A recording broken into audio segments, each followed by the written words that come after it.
El testamento de mi abuela tenía una cláusula mortal: si entrábamos al ático antes de la medianoche perderíamos todo, pero lo que encontramos allí dentro fue mucho peor que la pobreza. Mi abuela no murió de vieja. Murió de miedo. Lo supe en el momento exacto en que vi sus manos dentro del ataúd. Estaban vendadas, pero la sangre todavía se filtraba por las gasas blancas, manchando el encaje del vestido que ella misma había elegido para su funeral. El forense dijo que fue un paro cardíaco, que a los 90 años el corazón simplemente se cansa, pero yo vi sus uñas en el suelo de la habitación antes de que limpiaran la escena. Se las había arrancado tratando de arañar el mármol, intentando alejarse de algo que, según la policía, nunca estuvo allí. Estábamos mi hermana Elena y yo, de pie frente a su tumba bajo una lluvia que parecía querer lavarnos los pecados antes de tiempo. No llorábamos por tristeza, llorábamos por la incertidumbre. Mi abuela, Aurora, era una mujer de silencios largos y secretos profundos. Nos dejó una mansión en las afueras de la ciudad, una fortuna en cuentas suizas y un miedo que se te pegaba a los huesos como el frío de la morgue. Pero todo tenía un precio. El abogado, un hombre que parecía haber sido tallado en piedra negra, nos leyó el testamento en una oficina que olía a papel viejo y a flores muertas. Había una cláusula, una sola, escrita en una caligrafía temblorosa que no reconocí como la de mi abuela. Pueden vivir en la casa, pueden gastar cada centavo, pero bajo ninguna circunstancia, ni por curiosidad ni por necesidad, deben entrar al ático antes de que pasen 3 meses. Si lo hacen, la deuda pasará a ustedes. ¿Qué deuda? El abogado no quiso decir nada más. Nos entregó las llaves, unas piezas de hierro pesado que se sentían calientes al tacto, y nos deseó buena suerte con una mirada que decía claramente que no esperaba volver a vernos con vida. Conducir hasta la mansión fue como viajar hacia atrás en el tiempo. El camino de tierra estaba devorado por la maleza y las ramas de los árboles se entrelazaban sobre nosotros, creando un túnel de sombras que bloqueaba la luz del sol. Elena iba en el asiento del copiloto, apretando su bolso contra el pecho. Ella siempre fue la ambiciosa, la que decía que el dinero lo curaba todo. Yo, en cambio, sentía una presión en el pecho, un presentimiento de esos que te dicen que des la vuelta y no mires atrás. Llegamos a la casa al atardecer. Era una construcción victoriana, imponente, con ventanas que parecían ojos vigilantes y una pintura blanca que se descascaraba como piel muerta. Entramos en silencio. El aire adentro estaba estancado, cargado de un olor a lavanda y algo más, algo dulce y podrido a la vez, como carne vieja cubierta de perfume. Elena encendió las luces y, por un momento, la belleza del lugar nos distrajo. Mármoles, maderas finas, retratos de antepasados que nunca conocimos. Pero mientras ella recorría las habitaciones planeando remodelaciones, yo me quedé parado en el vestíbulo, mirando hacia arriba. Hacia la escalera que subía al 3er piso, donde una trampilla de madera oscura resaltaba contra el techo blanco. El ático. Podía jurar que escuché un rasguño suave, como el de una uña contra la madera, pero me convencí de que eran las ratas. Miré a mi hermano y supe que estaba a punto de colapsar. Siempre fue el más débil, el que creía en las historias de terror que la abuela nos contaba para que no robáramos dulces de la alacena. Pero yo no. Yo veía las grietas en el techo y los muebles cubiertos con sábanas blancas y solo pensaba en cuánto valdría todo eso en una subasta. No íbamos a ser pobres nunca más. Pasamos la primera noche en las habitaciones del 2.º piso. El silencio de esa casa no era un silencio normal, era denso, como si las paredes estuvieran escuchando nuestra respiración. Me desperté a las 3 de la mañana. No fue un ruido lo que me sacó del sueño, sino una sensación de frío intenso, como si alguien hubiera dejado una ventana abierta de par en par. Me senté en la cama y miré hacia la puerta. Estaba entornada. Yo recordaba haberla cerrado con llave. Salí al pasillo, mis pies descalzos hundiéndose en la alfombra polvorienta. El pasillo era una boca de lobo, pero al fondo, justo debajo de la escalera que llevaba al ático, vi una luz. Una luz tenue, amarillenta, que parpadeaba. Caminé hacia ella, sintiendo que el corazón me martilleaba en la garganta. No era una lámpara. Era un rastro de algo brillante en el suelo, como una baba de caracol pero con un brillo metálico. Seguí el rastro con la vista y mi respiración se detuvo, terminaba justo en la escalera. Y allí, sentada en el primer escalón, había una figura. Era pequeña, encorvada. Por un segundo pensé que era mi abuela y el grito se me quedó atorado en el pecho. Pero cuando la figura se giró, vi que no tenía rostro. Solo era una masa de piel lisa, sin ojos, sin nariz, sin boca, que parecía vibrar con un zumbido sordo. Retrocedí, tropezando con mis propios pies, y corrí hacia la habitación de mi hermano. Lo sacudí con fuerza, tratando de explicarle lo que había visto, pero cuando volvimos al pasillo, no había nada. Ni luz, ni rastro brillante, ni figura. Solo el silencio opresivo de la mansión. Él me dijo que era el estrés, que la muerte de la abuela me había afectado más de lo que admitía. Pero yo sabía lo que había visto. Y lo peor fue que, al mirar hacia arriba, la trampilla del ático estaba abierta apenas 1 milímetro. Pasaron las semanas y la casa empezó a cambiar. No era algo obvio al principio. Eran pequeños detalles. Los retratos en las paredes parecían moverse cuando no los mirábamos directamente, las expresiones de nuestros antepasados pasaron de ser severas a mostrar una agonía absoluta. El olor a podrido se volvió más fuerte, impregnando nuestra ropa, nuestra comida, incluso nuestra piel. Yo intentaba mantenerme cuerdo, pero Elena se estaba desmoronando. Pasaba horas sentada en el salón, hablando sola, o mejor dicho, respondiendo a voces que yo no podía escuchar. Me decía que la abuela le hablaba, que le pedía perdón por habernos dejado la carga. Una tarde, encontré a Elena en la biblioteca, rodeada de diarios viejos que había sacado de un compartimento secreto tras la chimenea. Tenía los ojos inyectados en sangre y las manos le temblaban. Me mostró una página escrita en 1954. Era el diario de nuestro abuelo, un hombre del que nos dijeron que se había marchado para siempre cuando nuestro padre era un niño. El diario decía, no es una casa, es un estómago. Ella lo trajo del viejo mundo, lo alimentó con su propia sangre, y ahora pide más. Si no le damos lo que quiere, nos consumirá a todos desde adentro. He visto lo que hay en el ático. No es Dios, ni es el diablo. Es el hambre pura. Me reí. Tuve que hacerlo para no gritar. Le dije a Elena que eran delirios de un hombre enfermo, que el abuelo probablemente era esquizofrénico. Pero esa noche, mientras intentaba dormir, escuché el primer susurro. No venía del pasillo, ni de la ventana. Venía de debajo de mi almohada. Era la voz de mi abuela, clara como si estuviera viva. Hijo, corre. No dejes que ella abra la puerta. La plata no vale el precio. El precio es la carne. Salté de la cama, encendí todas las luces y bajé corriendo a la cocina.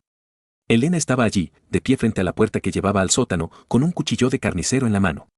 No me miraba a mí, miraba su propio reflejo en la ventana y sonreía de una forma que me heló la sangre. Le quité el cuchillo, forcejeamos y ella empezó a llorar, un llanto desgarrador que parecía venir de lo más profundo de su alma. Me confesó que no podía dormir porque el hambre la estaba matando. No un hambre de comida, sino un vacío negro que sentía en el pecho, justo donde debía estar su corazón. Me dijo que el ático la llamaba, que le prometía que si entraba, el hambre se detendría. Yo sabía que estábamos perdiendo la razón. Pero lo que ocurrió al día siguiente nos obligó a enfrentar la realidad. Encontramos al gato de la vecina en el vestíbulo. O lo que quedaba de él. Estaba perfectamente diseccionado, sin una sola gota de sangre en el suelo, y sus órganos habían sido dispuestos en un círculo perfecto justo debajo de la entrada al ático. No había huellas, ni señales de que alguien hubiera entrado a la casa. Las cerraduras estaban intactas. Fue entonces cuando comprendí que la cláusula de los 3 meses no era para protegernos a nosotros, sino para que el algo que vivía arriba terminara de digerir a mi abuela antes de pasar a su siguiente plato. Elena se obsesionó con la idea de que la solución estaba en el ático. Decía que si la deuda era de dinero, podíamos pagarla. Si era de sangre, podíamos encontrar una forma de negociar. Yo intenté convencerla de que nos fuéramos, de que abandonáramos la herencia y viviéramos en la calle si era necesario, pero ella me miró con un odio que nunca le había visto. Tú siempre fuiste un cobarde, me gritó. Prefieres morir de miedo que vivir como un rey. Yo voy a subir. Voy a ver qué es lo que tanto los asustaba. Intenté detenerla, de verdad lo intenté. La encerré en su habitación, pero a la mañana siguiente la puerta estaba destrozada desde adentro, como si una fuerza bruta la hubiera empujado. Corrí hacia las escaleras del tercer piso. La trampilla estaba abierta. Una escalera de cuerda colgaba desde la oscuridad del ático. El aire que bajaba de allí arriba era gélido y olía a hierro y a ozono, como si una tormenta estuviera atrapada en el techo. No escuché gritos. No escuché nada.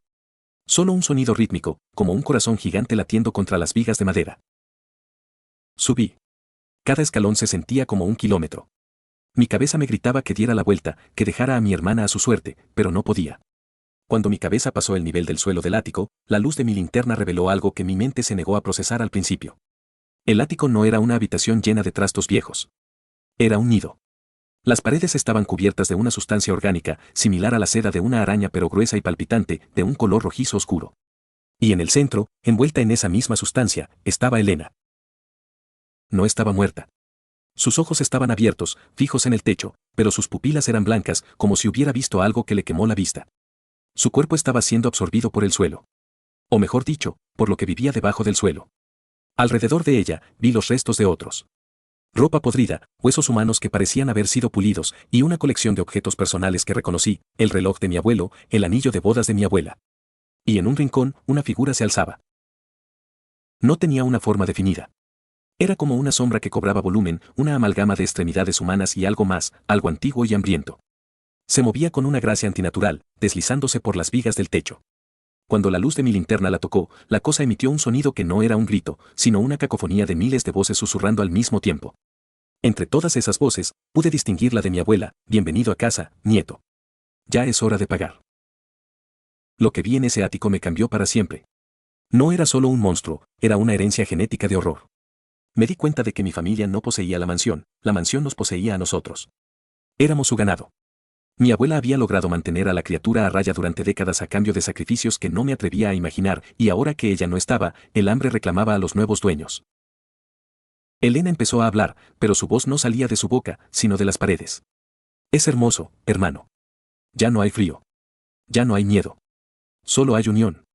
Su cuerpo se arqueó violentamente y vi cómo sus dedos empezaban a alargarse, fundiéndose con la sustancia del nido. Tenía que sacarla de allí. Me abalancé sobre ella, tratando de romper las cuerdas orgánicas que la sujetaban. Eran duras como el acero y calientes como la fiebre. La criatura se lanzó desde el techo, aterrizando a pocos metros de mí con un impacto sordo que hizo vibrar toda la casa. No me atacó de inmediato. Se quedó allí, observándome con su falta de rostro. Sentí una presión insoportable en mis sienes, como si alguien estuviera intentando forzar una cerradura dentro de mi cerebro. Imágenes de masacres antiguas, de sacrificios en bosques oscuros y de pactos firmados con sangre llenaron mi visión. Entendí que esta cosa era un parásito dimensional, algo que se alimentaba de la angustia y la esencia vital de un linaje específico. Mi linaje. Déjala ir, le grité, aunque mi voz sonaba pequeña y ridícula en esa inmensidad de horror. Tómame a mí, pero déjala a ella. La criatura emitió una vibración que interpreté como una risa. Elena, o lo que quedaba de ella, se giró hacia mí. Sus ojos blancos de repente se llenaron de una oscuridad absoluta. Él no quiere a uno, nos quiere a los dos, dijo ella con una voz que ya no era humana. El pacto de la abuela terminó con su muerte. Ahora empieza el nuestro. En ese momento, la adrenalina superó al terror. Recordé el diario de mi abuelo y la mención de que ella lo alimentó con su propia sangre. Busqué en mis bolsillos y saqué el encendedor de plata que mi abuela siempre llevaba consigo y que yo había tomado de su mesita de noche como recuerdo. No era un encendedor normal, tenía inscripciones en latín y olía a incienso sagrado. Lo encendí y la llama, en lugar de ser naranja, brilló con un azul intenso y puro. La criatura retrocedió violentamente, emitiendo un chillido que rompió los cristales de las pocas ventanas del ático. La luz del encendedor parecía quemar la sustancia orgánica de las paredes. Comprendí que no era solo fuego, era una intención, una protección que mi abuela había preparado pero que no tuvo fuerzas para usar al final. Corrí hacia Elena y pasé la llama cerca de las ataduras que la retenían. La seda se disolvió como si fuera azúcar en agua hirviendo. La cargué sobre mis hombros. Ella pesaba casi nada, como si su densidad ósea hubiera desaparecido. Bajé por la escalera de cuerda mientras la criatura se recuperaba y empezaba a trepar por las paredes hacia nosotros, moviéndose como una araña frenética. Sus extremidades alargadas rozaban mis talones mientras yo descendía al segundo piso. No nos detuvimos. Corrimos por el pasillo mientras los retratos de las paredes empezaban a sangrar un líquido negro y espeso que inundaba el suelo. Llegamos a la puerta principal, pero no abría. Estaba sellada, no por llaves, sino por una fuerza invisible. Miré hacia atrás y vi a la criatura bajando las escaleras principales, su cuerpo transformándose, volviéndose más grande, llenando el espacio del vestíbulo. Elena despertó de su trance y, al ver a la cosa, soltó un grito que pareció sacudir los cimientos de la mansión. La cocina, gritó ella. La salida de servicio. Corrimos a través del comedor, esquivando los muebles que se movían por sí solos para bloquearnos el paso. La cocina estaba sumida en una oscuridad total, pero el olor a podrido era allí más fuerte que en cualquier otra parte. Encontramos la puerta, pero antes de que pudiera tocar el pomo, una mano, si se le podía llamar así, surgió de la sombra y me agarró del cuello. Era fría, tan fría que sentí que me quemaba la piel. Me levantó del suelo con una facilidad aterradora. Elena no huyó. Tomó un frasco de aceite de cocina pesado que estaba sobre la encimera y lo lanzó contra la cara de la cosa, seguido por el encendedor de plata que yo había dejado caer. El aceite se prendió instantáneamente en una explosión de fuego azul. La criatura me soltó, retorciéndose en una agonía silenciosa. Aprovechamos ese segundo para salir al patio trasero. No dejamos de correr hasta que llegamos al auto. El motor rugió y salimos de allí a toda velocidad, derrapando en el camino de tierra. Miré por el espejo retrovisor y vi la mansión. No se estaba quemando con fuego normal. Estaba envuelta en una aura azulada, y por las ventanas se veían sombras frenéticas moviéndose de un lado a otro. Pero lo más aterrador fue ver la figura de mi abuela en el balcón del segundo piso, saludándonos con la mano mientras la casa parecía colapsar sobre sí misma. Pasamos los siguientes meses en hoteles baratos, moviéndonos constantemente, temiendo que la deuda nos encontrara. Elena nunca volvió a ser la misma. Sus ojos recuperaron el color, pero a veces, cuando se queda mirando al vacío, puedo ver ese brillo blanco por un segundo. No hablamos de lo que pasó. No podemos. Cada vez que intentamos escribirlo o contárselo a alguien, las palabras se nos borran de la memoria o sufrimos ataques de pánico que nos dejan incapacitados por días. Recibimos una llamada del abogado hace una semana. Nos dijo que la mansión se había reducido a cenizas, pero que en el centro de las ruinas, los bomberos habían encontrado algo extraño. Una caja de hierro que no se había derretido. El abogado nos preguntó si queríamos ir a reclamarla. Elena y yo nos miramos y, sin decir una palabra, colgamos el teléfono y destruimos nuestras tarjetas SIM. Pero el problema es que, aunque la casa ya no existe, el hambre no se fue. Anoche, me desperté y encontré a Elena en la cocina. No había luz encendida. Estaba de pie frente al refrigerador abierto, pero no estaba comiendo nada de lo que había adentro. Estaba arañando la pared de metal con sus uñas, arrancándoselas una a una, igual que lo hizo mi abuela antes de morir. Cuando me vio, no se asustó. Me sonrió, y en sus dientes vi rastros de ese líquido negro que inundaba la mansión. Todavía me llama, hermano, me susurró con una voz que no era la suya. La casa era solo una cáscara. La deuda está en la sangre. Y la sangre no se quema. He empezado a notar manchas brillantes en mis propios brazos, como rastros de baba de caracol que no se quitan con nada. He empezado a escuchar los pasos en el techo de nuestra habitación, a pesar de que estamos en un último piso y arriba solo está el cielo. La herencia no era la casa, ni el dinero, ni las joyas. La herencia es este vacío que empieza a crecer en mi estómago, esta necesidad de algo que no es comida, algo que solo se encuentra en la oscuridad de un rastro familiar podrido. A veces cierro los ojos y me veo de nuevo en el ático, pero esta vez no estoy huyendo. Esta vez, estoy sentado en el centro del nido, esperando a que alguien más de mi familia venga a reclamar lo que es suyo. Sé que no nos queda mucho tiempo de libertad. El hambre siempre gana. El hambre siempre encuentra la forma de volver a casa. Hoy vivo mi mejor vida, mientras ellos pagan caro su error. Pero la verdad es que ya no sé quiénes son ellos y quiénes somos nosotros. Mi hermana ya no me mira a los ojos, y yo ya no me atrevo a mirar mi reflejo en el espejo, porque cada mañana el rostro que me devuelve la mirada se parece menos a mí y más a esa sombra sin rostro que habitaba en el ático. Ojalá algún día entiendan, yo ya estoy en paz. Pero es la paz del que sabe que ya ha sido devorado. Ya no lucho. Ya no corro. Solo espero a que la noche caiga del todo para poder subir al ático de mi propia mente y reunirme con lo que queda de mi estirpe. Y cada noche, sigo escuchando sus pasos. La sombra todavía está aquí, esperando su turno. Ya no duermo tranquila, porque sé que él vuelve. Si esta historia te dejó pensando, suscríbete para más relatos que te harán cuestionar todo. Denle like y suscríbanse para no perderse más historias como esta.